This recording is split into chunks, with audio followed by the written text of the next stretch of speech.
This is how Alfa is setting the table for its U.S. comeback with a mini supercar. Just dead manual rack and pinion steering. You almost never find that anymore. Let's drive the Alfa 4C. Check the tech.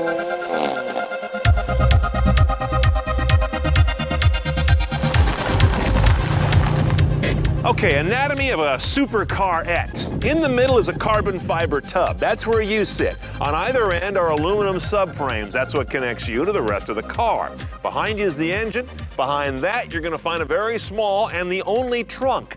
It's a warm place. You wouldn't take a lemon meringue pie to the track back there. You got to put that on the passenger seat. The front looks like a trunk. It's not. There's just apparatus in there. It only comes off with tools. 2 people, no +2. Now, while the 4C is little, its body sail is not. Getting across that thing is like taking a trip cross country. Well, once you're in, it's snug but not tight. You've got an LCD and rather compact instrument panel up there. It's kind of gaudily rendered, but it gets the information across. The head unit is an afterthought. In fact, it's aftermarket. That's a Parrot Asteroid. Antoine reviewed one of those years ago. Got a little bit of app support, but it's kind of a weird little outlier. Obviously not the point of the car. The drive controls are. You've got asymmetrical paddles. Downshift left, upshift is on the right. Here is your transmission drive control for your dual clutch automated manual. One is the same as drive. Puts you in first gear. There is no park, neutral, reverse, and then your automatic or manual switchover mode. And like many other cars, if you grab a shift while you're in automatic, it holds for a few seconds in manual mode and drops back to auto. This is an interesting control down here. You can tell somebody at Alfa was in love with the idea of having a control called DNA. And what it does is control the car's drive modes. It's DNA. D is going to be your dynamic mode. N, down one more, gets you into what they call natural mode. And how do you make A work? What is that? It's kind of tortured. It's all-weather mode. Go up to dynamic, though. Hang on to that guy for like 5 seconds, and there's the Easter egg. You get into race mode. Now your ABS and your stability control are both turned off. You better know your car well first.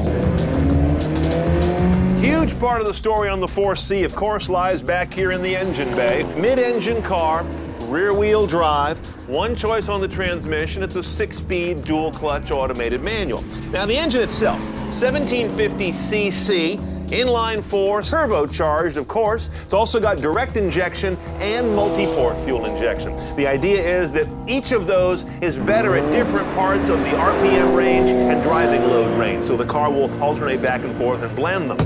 The numbers, 237 horse, 258 pound-feet of torque. Gets this car that weighs about 2,500 pounds up to 60 in around 4.5 seconds. Now note that if you're one of our European or rest of the world viewers, your 4C weighs a lot less, over 350 pounds less. Because in the US, we have a lot of crash standard apparatus, especially at the front and rear ends. And of course, we're loaded up with air conditioning and other niceties that you can strip out in other markets. In a car like this, that matters a lot. The fuel economy, if you care, is 24 city, 34 highway. That's actually really good. So you're getting a really fast, exotic car that sips gas. What's not to love? First thing you notice in the 4C, which you may be hearing, are all these glorious noises. You've got the spooling of the turbo, you've got the whooshing at the intake, you've got the pop-off valves blasting off once in a while as they bleed off excess boost. This is the nearest thing to the sound you get in a Veyron. That's exactly what it reminds me of. The next thing you're aware of is the steering. It's high ratio, completely unassisted. Tuck into a corner like this, and the precision is amazing.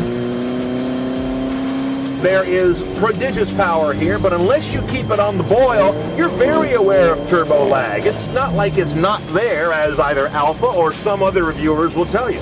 But in a car like this, it's not a big impediment because you're happy to keep it spooled up, keep your foot in it.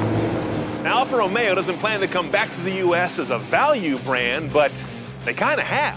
This car's a screeching deal for its exotic engineering and extremely wearable handling. We're looking at about 55.2 base, and then there are 3 things we'd add to go CNET style. The convenience package is $1,800. That'll get you park distance sensors, the only parking help you can get on this car, better speakers, an alarm, and cruise control. Americans like that stuff. The track package for $2,400 gets you a firmer performance suspension, some carbon fiber trim I could live without, and a rear spoiler. And if the base exhaust isn't rowdy enough for you, $500 gets you the sport exhaust, so your neighbors will fully hate you. All in about 60 grand for one of the most distinctive cars that we've ever driven, and perhaps one of the most responsive ones you ever will. More cars driven CNET style. Standing by now at cnetoncars.com. Click on the road.